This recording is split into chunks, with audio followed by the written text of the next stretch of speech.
The rain pounded down relentlessly as Kendall raced through the dark streets, her heart thumping wildly in her chest. She had to get to Jund before it was too late, before he made a terrible mistake that would shatter his tender heart into a million pieces. It had all started 2 months ago, on that fateful day when Jund first walked into Ms. Benson's classroom and sat down next to Kendall. She still remembered the first glimpse she caught of those striking evergreen eyes behind his glasses as he turned to introduce himself. In that moment, something shifted inside her. A tiny crack appeared in the impenetrable walls she had built around herself. Kendall had always been a loner, an outcast, growing up with an alcoholic mother in a cramped, dingy apartment. She learned early on that the world was a cold, unforgiving place. People were selfish, petty, always ready to tear each other down.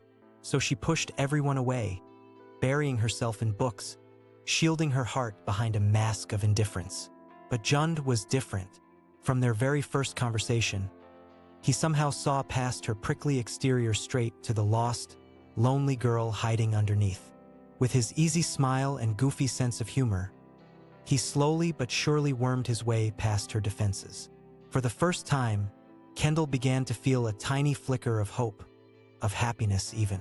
Maybe, just maybe, she wasn't so alone after all. As they grew closer, Kendall learned Jund's secret, that he was gay. But it didn't matter to her in the slightest.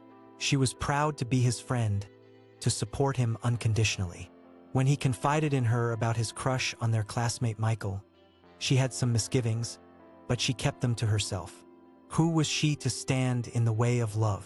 But then, on that awful day, she overheard Michael and his crony Lewis talking, and her blood ran cold. The cruel, hateful words spewing from their mouths made her stomach turn.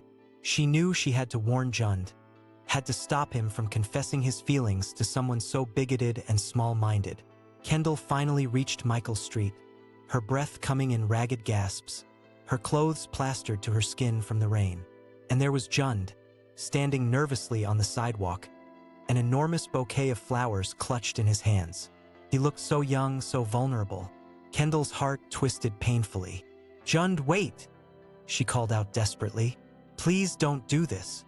He turned, his eyes widening in surprise when he saw her. "Kendall, what are you doing here?" She skidded to a stop in front of him, the words tumbling out in a rush. "I heard Michael talking. He's straight, Jund. And he's not a good person. He said awful things. Please, you can't tell him how you feel. I don't want to see you get hurt." Jund's face crumpled and Kendall saw the exact moment his hope shattered. Tears welled up in his green eyes and spilled down his cheeks, mingling with the rain. The flowers slipped from his hands, landing in a forlorn heap on the ground. Without hesitation, Kendall wrapped her arms around him and pulled him close. She held him tightly as violent sobs racked his slender frame, her own tears flowing freely.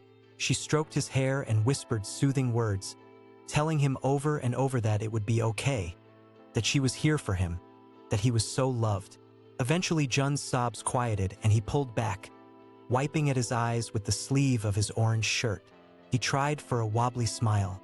"I'm being stupid, aren't I? Crying over a straight boy."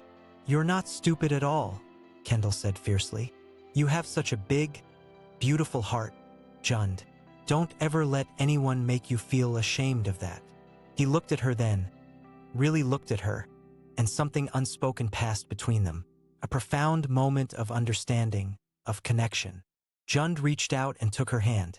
"Let's get out of here," he said quietly. "Go back to my place, watch cheesy movies, eat way too much ice cream. Just be us." Kendall squeezed his hand, feeling a rush of affection, of gratitude. "That sounds perfect." As they walked away from Michael's house hand in hand, leaving the ruined flowers behind in the rain, Kendall reflected on the incredible journey of the past 2 months. How this wonderful, vibrant boy had burst into her gray little world and filled it with color, with laughter, with light.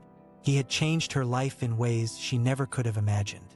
Looking over at Jund now, seeing the determined set of his jaw, the kindness shining in his eyes despite the hurt he had just endured, Kendall felt her heart swell with love.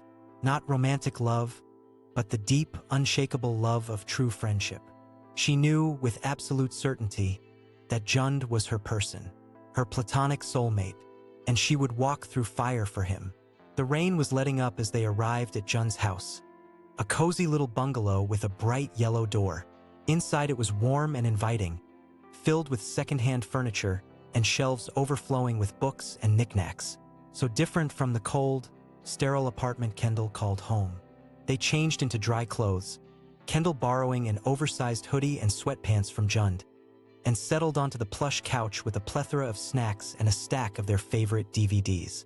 As the opening credits of The Princess Bride rolled across the screen, Jund turned to Kendall with a soft smile.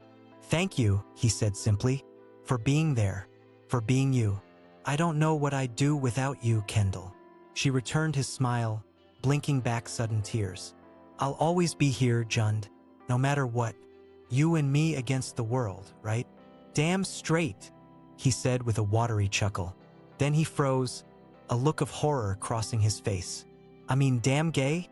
Oh God, that sounded better in my head." Kendall burst out laughing, the kind of deep, authentic laughter she never knew she was capable of before Jund came into her life. He joined in, and soon they were both in hysterics, clutching their sides and gasping for breath.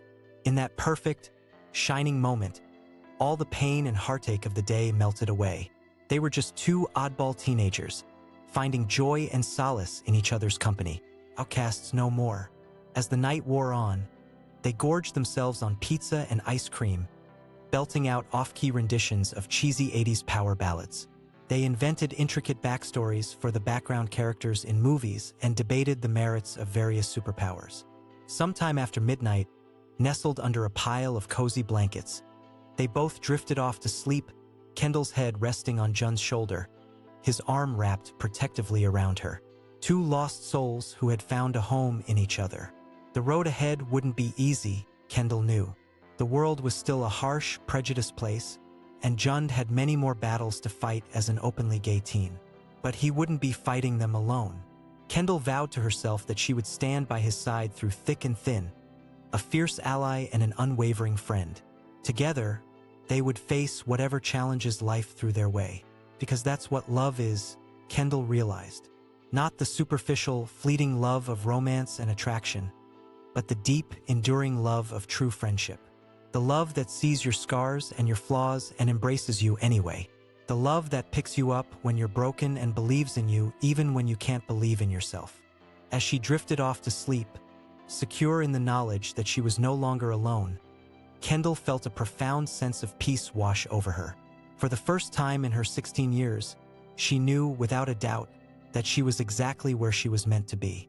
And in that little bungalow, filled with the soft sounds of their mingled breathing and the lingering echoes of laughter, two broken pieces finally clicked into place, forming a friendship that would weather any storm. A bond unbreakable, eternal. Kendall and Jund, two misfits against the world. And in that moment, the world didn't stand a chance.